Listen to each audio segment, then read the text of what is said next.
deixa eu trazer um outro destaque que eu até mencionei há pouco. Flávio Bolsonaro reagiu às acusações do governo federal e divulgou uma carta endereçada ao secretário de Estado dos Estados Unidos, Marco Rubio, se posicionando contra a nova proposta de tarifas ao Brasil. O senador disse ter pedido diretamente a Donald Trump que nenhuma sanção seja aplicada, afirmando que ele vencerá as eleições deste ano e que em 2027 os americanos terão um governo amigo. Flávio ainda culpou Lula pelo novo tarifaço, ressaltando que essa investigação começou em 2025, muito antes da visita dele aos Estados Unidos, e destacando o tom agressivo do petista contra a gestão de Donald Trump. Deixa eu passar para o Dávila. Você, Dávila, o que achou dessa carta que foi enviada por Flávio Bolsonaro a Marco Rubio, explicando a situação e dizendo que a tal investigação começou em 2025, ele não era nem pré-candidato. Enfim, e essa sugestão, após a suposta vitória de Flávio Bolsonaro, ele fará do Brasil um país amigo dos Estados Unidos. Caniato, é preciso separar o que é a melhoria das relações diplomáticas, que certamente melhorariam muito as relações Brasil-Estados Unidos num governo de direita do que com o governo de esquerda, mas isso não tem nada a ver com relação comercial. Não custa lembrar um exemplo de que Donald Trump, que adora Jair Bolsonaro, seu amigo do peito favorito, em 2019 aumentou a tarifa do aço e do alumínio brasileiro em 25%. Esses 25% que voltou agora tinha no aço e no alumínio brasileiro naquela época. Ou seja, negócios, amizade é uma coisa, negócios é outra coisa.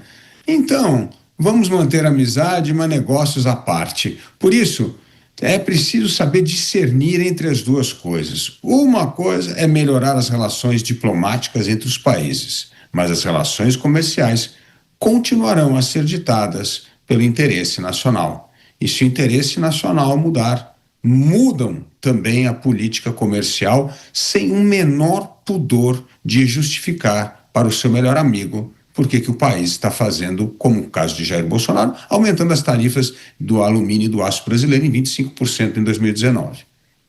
Você, Mota, o que achou dessa carta enviada a Marco Rubio? Serve como uma vacina, um antídoto contra aqueles que estão acusando o Flávio de ter tramado contra a nação?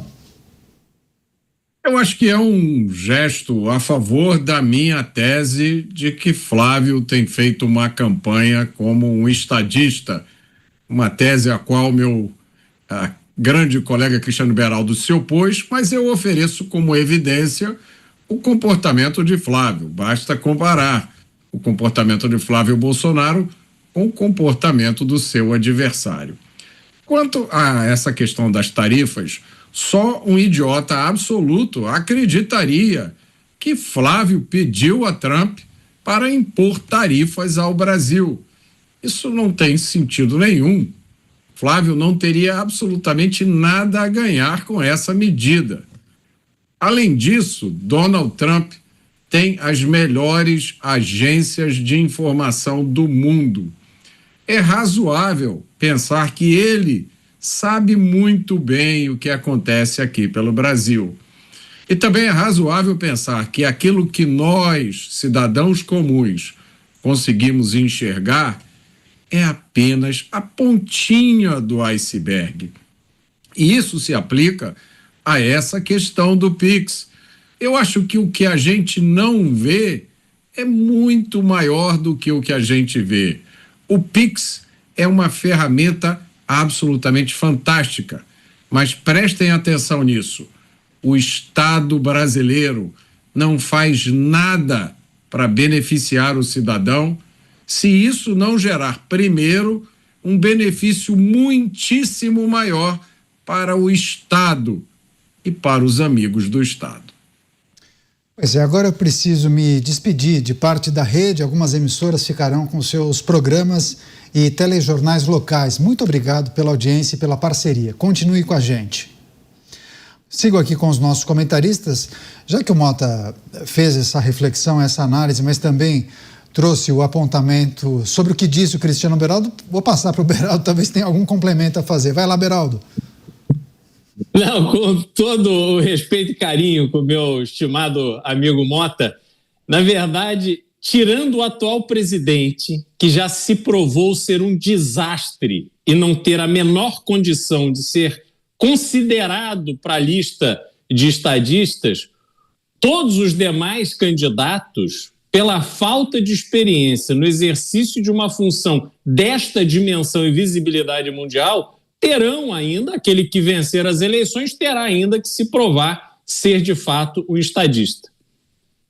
Você, Bruno Musa, queria escutá-lo a respeito desse posicionamento de Flávio Bolsonaro. Deve ter sido orientado, olha, vão acusá-lo de ter, nessa reunião, nesse encontro com Donald Trump, depois com J.D. Vance ou com Marco Rubio, de ter arquitetado esse tarifaço. Mas lembrando que a investigação perdurou por meses, né? Importante um posicionamento como esse, delimitar as coisas, ó, isso daqui começou em 2025, tinha absolutamente nada a ver comigo. Eu, inclusive, agora estou pedindo que a sanção não seja imposta ao Brasil. Claro, sem dúvida, super importante, até porque o único discurso que sobra agora para a esquerda é justamente imputar ao Flávio a responsabilidade de um eventual tarifaço desses de 25%. Ele voltou dos Estados Unidos com a colocação do PCC e do Comando Vermelho como organização terrorista, como eu sempre enfatizo aqui, que na minha opinião de fato são, porém logo depois essa discussão agora a respeito da tarifa. Então torna óbvio que o PT colocará ou tentará colar essa decisão do governo americano justamente na visita de Flávio. E essa carta, portanto, dá uma chancela importante para Flávio dizer: não sou a favor dessa tarifa, isso prejudica as empresas e, portanto, deixa claro o seu próprio posicionamento através de uma colocação oficial. E aí eu concordo muito com isso, há uma clara diferença, não sabemos nos bastidores o que de fato aconteceu, se é arquitetado, não é arquitetado, mas de fato Flávio faz algo que, na minha opinião, é importante, chancelar a resposta, colocarão nele, atribuirão ele a isso, e ele fala, olha, está aqui a minha colocação, justamente para mostrar que eu não sou a favor disso. Se de fato isso chegará ao maior número de pessoas, não sabemos, mas sem dúvida nenhuma é uma posição extremamente importante. Aí eu vejo clara a diferença entre as duas falas, dos dois aqui presidenciáveis, digamos assim. Até porque eu, conversando com alguns advogados aqui, muitos estão falando o que de fato a própria campanha do Flávio disse, que segundo as falas de Lula, isso pode ser enquadrado inclusive no artigo 287 como incitação ao crime. Justamente a fala dele, da forca, que a gente já comentou aqui. Por outro lado, você vê o posicionamento do próprio Flávio falando: não sou a favor desse tipo de imposição, porque isso prejudica os interesses nacionais por prejudicar as empresas brasileiras e, consequentemente, os consumidores americanos também. Então, acho que é extremamente importante, foi uma nota que, no meu entender, foi de forma rápida, ele se posicionou, e isso o coloca, na minha opinião, como vantagem. Obviamente, ele vai explorar também esse seu posicionamento. E deve fazer, afinal de contas, é algo importante.